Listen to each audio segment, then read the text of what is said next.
नोएडा में फ्लैट लेने वाले हो जाए सावधान। नोएडा प्राधिकरण की लापरवाही आंखों से देखिए। सेक्टर 71 के शिव शक्ति अपार्टमेंट ने खोली पोल, पता चल गया कितना है झोल। चंद सालों में फ्लैट्स का हाल हुआ बेहाल। अथॉरिटी पर अनदेखी का आरोप। लोग कह रहे हम चिल्लाते रहते हैं, नहीं होती सुनवाई, हर दिन होती है मौतें। अगर आप भी नोएडा में फ्लैट लेने की सोच रहे हैं तो थोड़ा सावधान हो जाइए, क्योंकि एक ऐसी खबर नोएडा अथॉरिटी से जुड़ी आई है जो आपके सपनों पर पानी फेर सकती है। यह हैरानी की बात नहीं, सच है, क्योंकि भले ही नोएडा अथॉरिटी विज्ञापनों और प्रेस कॉन्फ्रेंस में बड़े बड़े दावे करती है, कभी नई हाउसिंग स्कीमें लॉन्च करने की बात होती है तो कभी स्मार्ट सिटी बनाने की योजनाएं सामने आती हैं, लेकिन जमीन पर उतरते ही तस्वीर बिल्कुल अलग दिखाई देती है। ऐसा हम नहीं, खुद नोएडा के लोगों का कहना है, जिनका अथॉरिटी के खिलाफ खूब गुस्सा फूटा है। दरअसल नोएडा के सेक्टर 71 में बना शिव शक्ति अपार्टमेंट, जिसे जनता फ्लैट्स के नाम से जाना जाता है, यहाँ अथॉरिटी ने जो भी दावे किए वो सब खोखले साबित हुए, जिसके चलते रोजाना कई तरह के लोगों को समस्याओं का सामना करना पड़ता है। बताया जाता है कि साल 2000 में बने शिव शक्ति अपार्टमेंट में इस समय करीब 1680 मकान हैं और 3500 से 4000 लोग रहते हैं, लेकिन 25 साल बाद इन इमारतों की हालत इतनी जर्जर हो चुकी है कि इन्हें देखकर कोई भी हैरान रह सकता है, जिसकी तस्वीरें आप भी देख सकते हैं। कैसे दीवारों में गहरी दरारें, सीढ़ियों का झड़ता प्लास्टर और हर कोने में बदहाली साफ दिखाई दे रही है। सिर्फ यही नहीं, कॉमन एरिया की हालत इतनी खराब है कि लोग ऊपर नीचे जाते समय असुरक्षा महसूस करते हैं। जिन फ्लैट्स को कभी गरीब और मिडिल क्लास परिवारों के सपनों का घर बताया गया था, वो अब झज्जर ढांचे में बदल चुके हैं। यहाँ रहने वाले संजू कुमार, कपूर सिंह, सुरेंद्र कुमार और नीरज कुमार जैसे रहवासी बताते हैं कि हर महीने अथॉरिटी पूरा मेंटेनेंस चार्ज वसूल लेता है, लेकिन सुविधा के नाम पर बहुत कुछ अधूरा है। आपका नाम क्या है? कपूर सिंह। सेक्टर 71 में जनता फ्लैट है, इसमें मूलभूत सुविधाओं की बात करें तो किस तरीके से आप पूछते हैं कि समस्या सबसे रहती है पानी की, नालियाँ जाम है यहाँ पे, पानी का जल भराव बना रहता है, पानी निकासी नहीं हो रही यहाँ से, और टंकियों में पानी सप्लाई का रुकावट हो जाती है, बीच बीच में पानी नहीं सही से आ रहा है।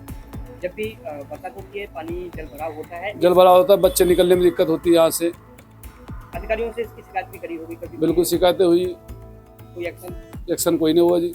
इतना ही नहीं, और भी लोगों ने बताया कि यहाँ खुले नाले हैं और उनमें गंदगी फैली रहती है। पार्कों में जल भराव, बारिश में पानी भर जाना, पानी की पाइपों से लीकेज, ये सब लोगों की रोजमर्रा की जिंदगी का हिस्सा बन चुका है। जीनों की तो अत्यंत बिल्डिंग के प्लास्टर झड़े हुए हैं, कोई मेंटेनेंस नहीं है नोएडा अथॉरिटी का, जबकि लीज प्रॉपर्टी 99 साल की लीज दी हुई है, वो कोई नहीं लीज पे काम नहीं कर रहे हैं। यहाँ पे अथॉरिटी का कोई भी यहाँ सुनवाई नहीं होती है, ना जल भराव के लिए होती है, नाली बना दी है, इनमें मच्छर और अब डेंगू का वो चल रहा है, मौसम चल रहा है, बहुत बीमारियाँ हैं, ना यहाँ उसकी छिड़काव होता है, मच्छर का छिड़काव होता है, यहाँ बहुत गंदगी है।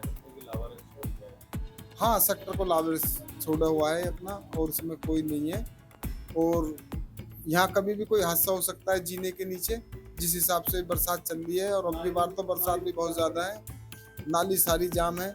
सर्वे करा लीजिए, उसमें कोई दो राय नहीं है। अगर जो हमारी बात पे यकीन ना हो, हम बिल्कुल बात परफेक्ट कह रहे हैं और एकदम सच्ची बात है, सच्चा के साथ कह रहे हैं। बच्चों को खेलने के लिए सुरक्षित जगह नहीं, बुजुर्गों को बैठने के लिए साफ बेंच तक नहीं, और महिलाओं को बुनियादी सुविधाओं के लिए रोज संघर्ष करना पड़ता है। लोगों का आरोप है कि यहाँ की सबसे बड़ी चिंता फ्लैट्स की जर्जर संरचना से है, क्योंकि छत और दीवारों की हालत इतनी खराब है कि कभी भी गंभीर घटना हो सकती है। दावा यह भी किया जाता है कि अथॉरिटी की मिली भगत से कुछ लोगों ने अवैध निर्माण भी कर रखा है, जिससे दूसरे लोगों की जिंदगी खतरे में है। आपको बता दें, हाल ही में सेक्टर 31 में छत गिरने की घटना हुई थी, जिसमें लोगों की जान गई। लेकिन आरोप है कि हादसे से सबक लेकर भी नोएडा प्राधिकरण ने कोई ठोस कदम नहीं उठाया, और तो और इन जनता फ्लैट्स में खुलेआम गैर कानूनी कमर्शियल गतिविधियां चल रही हैं। ऐसा आरोप भी यहाँ रहने वाले रहवासियों ने लगाया है। लोगों का कहना है कि नीचे की मंजिलों पर दुकानों, गोदामों और छोटे छोटे कारोबारों का कब्जा है। ये न सिर्फ पूरी तरह गैर कानूनी है, बल्कि पहले से कमजोर हो चुकी इमारतों पर और दबाव डाल रहा है, लेकिन अफसरों की तरफ से अब तक कोई ठोस कार्रवाई नहीं दिखी। नोएडा प्राधिकरण अपनी रिपोर्ट में दावा करता है कि वो आधुनिक शहर बनाने की दिशा में काम कर रहा है, लेकिन असलियत आपको सामने है कि कैसे जनता फ्लैट्स जैसे अपार्टमेंट्स में रहने वाले लोग बुनियादी हक से भी वंचित है। हाउसिंग स्कीमों के नए नए नक्शे और मॉडल जनता को दिखाए जाते हैं, लेकिन पुराने प्रोजेक्ट्स की स्थिति और उनमें हो रहे गैरकानूनी इस्तेमाल पर ध्यान नहीं दिया जाता। यही वजह है कि गरीब और मिडिल क्लास परिवार प्राधिकरण के इस रवैये से निराश महसूस करते हैं। कई लोग कहते हैं कि उनकी समस्या कागजी फाइलों तक सीमित रह गई है। अब सबसे बड़ा सवाल यही है कि आखिर प्राधिकरण कब सक्रिय होगा? क्या पुराने फ्लैट्स और वहां रहने वाले हजारों परिवारों की सुरक्षा की कोई जिम्मेदारी नहीं है? ऐसे सवाल अब उठ रहे हैं। अब आगे प्रशासन इस ओर कब ध्यान देता है, ये देखने वाली बात होगी।